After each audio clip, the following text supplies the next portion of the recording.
Pessoal, para mim é um prazer, me traz alegria ter vocês comigo, estarmos reunidos mais uma vez para aprendermos juntos. Hoje, sem mais delongas, só antes mencionando que vou deixar aqui o card para vocês verem e terem acesso aos demais episódios dessa série, Colônia do Caráter, e também você queira deixar seu comentário, dar seu like, dar sugestões, sinta-se à vontade, será muito bom ter sua contribuição. Hoje, o nosso tema de hoje é um tema que muitas ou quase todas as pessoas elas lidam no seu dia a dia. O tema de hoje é o trabalho.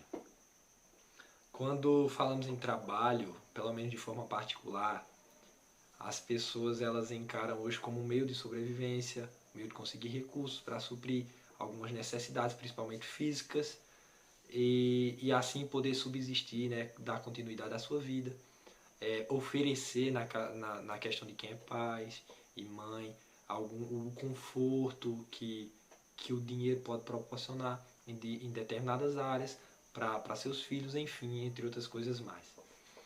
Mas eu quero falar hoje do trabalho, não nessa esfera, que é importante o trabalho, ele com essa função de proporcionar recursos para subsistência humana, né, do indivíduo, das famílias, também como proporcionar um crescimento, de fato, aquela frase célebre que o trabalho dignifica o homem, ela se encontra verdadeira por determinadas coisas. O trabalho ele vai além de ser um meio de suprir algumas necessidades financeiras, como também ele agrega no crescimento e na evolução do indivíduo, pois ele está, dependendo do trabalho, em contato com outras pessoas, ele está sendo exigido um desenvolvimento maior de ideias, entre outras coisas mais. Mas o trabalho que eu quero mencionar hoje é um trabalho mais voltado para a questão que a Bíblia nos pede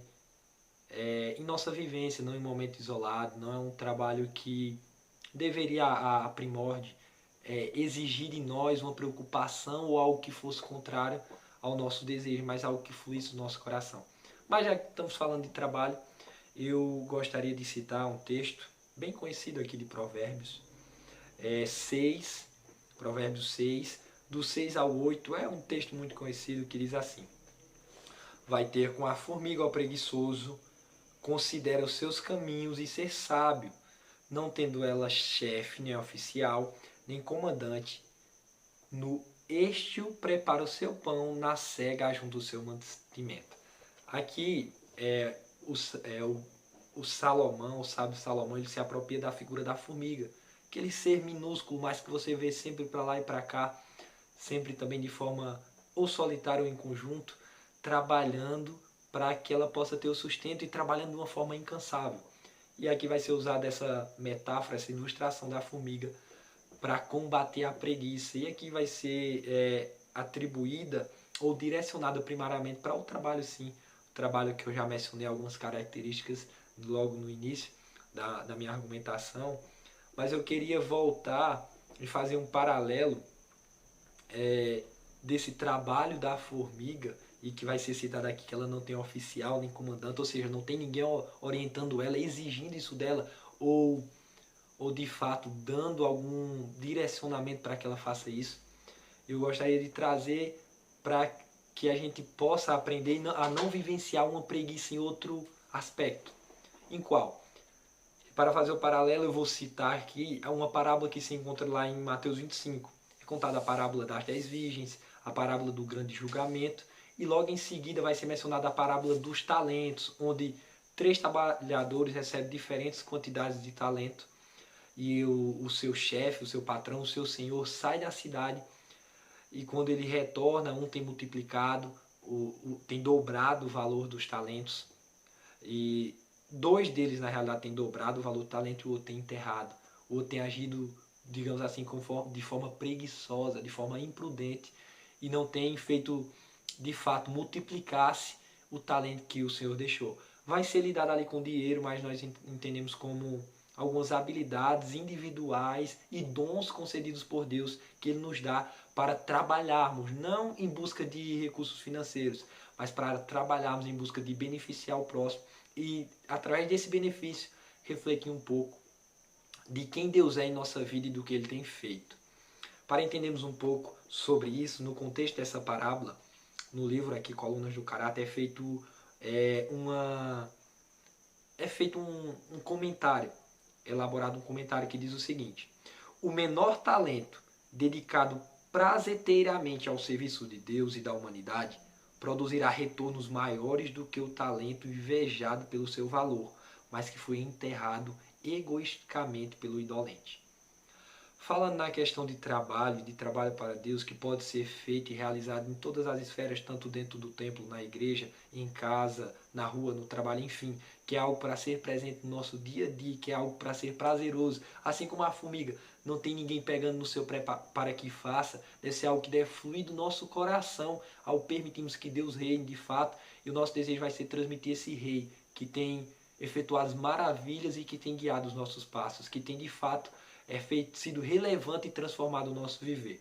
E esse comentário do livro diz assim, que você pode ter o menor talento, você pode ter uma única moeda, falando de maneira figurativa, você pode ter o talento que as pessoas quase todas têm, mas você usando ele de forma prazerosa para o trabalho de Deus, esse talento ele vai trazer benefício, ele vai produzir retorno para as pessoas, ele vai fazer de fato o reino ser expandido, pois o reino é expandido com a vida. E se o reino, como disse Jesus lá em Lucas 17, está dentro de nós, de fato ele transbordará. E nós transmitiremos isso através do serviço, desse trabalho em prol das pessoas. Em nosso dia a dia, nós não seremos preguiçosos.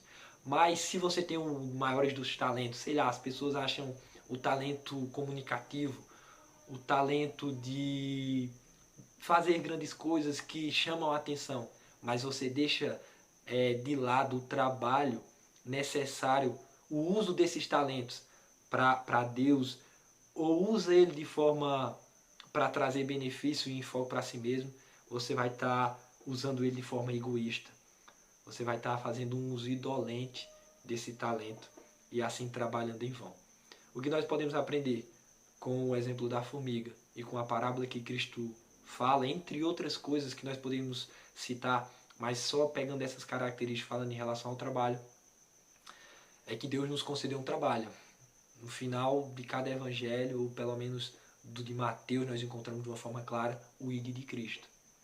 A orientação é essa: ide e fazer discípulos de todas as nações, batizando-os em nome do Pai, do Filho e do Espírito Santo. E quando vocês estiverem fazendo isso, você ensinando a guardar todas as coisas que vos tenho dito, e eis que estarei convosco todos os dias até a consumação do século. Quando nós vivenciarmos isso de fato, um trabalho não preguiçoso, mas um trabalho que é diário, um trabalho que é transmitido na vida, na vivência da experiência real do reino de Deus, que é algo presente e vive em nosso coração, nós, pela graça de Cristo, teremos resultados de pessoas desejando vivenciar esse reino, que nós sabemos que é futuro, mas que nós já temos como um presente, uma dádiva de Deus. Através da vida de Cristo nós encontramos isso e Ele nos proporciona isso, vivenciar esse reino hoje de uma forma parcial, não completa, mas na expectativa de Ele se cumprir de forma plena em breve, quando Cristo retornar. Que pela graça de Deus nós possamos de fato sermos diligentes no trabalho de Deus, vivendo cada momento guiado por Ele e servindo as pessoas. Que Deus possa nos abençoar, que o reino dele possa ser uma realidade em nosso coração e que Ele conduza os nossos passos e nos use para a sua honra e glória. Que os talentos que Ele nos concedeu possam multiplicar-se e que eles possam, esses talentos multiplicados em nossa vida, possa servir como um método, um meio de pessoas serem alcançadas para o reino de Deus. Que Deus seja com você, que possamos ser usados por Ele. Esse é o meu desejo, é minha oração.